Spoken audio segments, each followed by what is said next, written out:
Hey guys, if you have this Maytag front loader washer and you've been having those low flow issues, I think the error code is F8E1, this will be the repair. I got a quote for the repair. It was something like $500, which was just ridiculous. This repair will cost you about 40 bucks and it'll take about 20 minutes. So the first thing you need to do is just turn off the water supply lines, unplug the unit. The next step is to expose the top panel.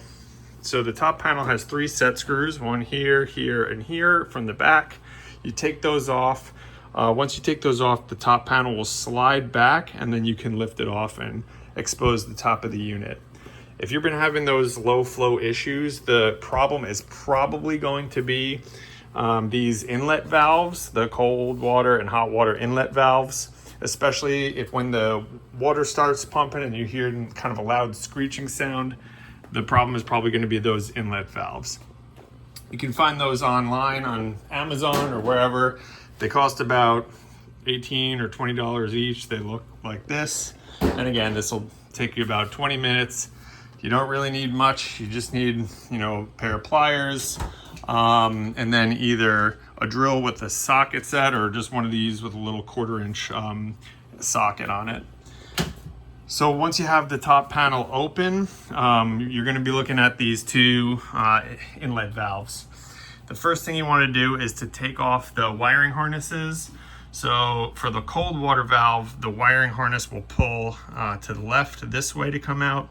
And for the hot water inlet valve, the wiring harness will pull back like that. Once you have that out, there are 2 screws, both on the back, that are kind of holding the valves in place, one right there and one right there. You take those out. And once you take those out, these valves will kind of twist clockwise from this direction, and then you can pull them out each. Once you have them out, it's easier to work with these supply lines because they are pretty stiff. So taking off these hoses from here can require a little bit of muscle after you take these clamps off.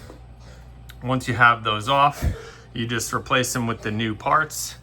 Slide them back in, twist them back on, and then put the set screws on, put the wiring harnesses back on, and everything should be good to go after that. I'll put a link to some of the parts that were used, and again, should take about 20 minutes and cost about 40 bucks. Much better than having this thing not working, repairing the unit or replacing the unit. So it should be pretty quick for you guys.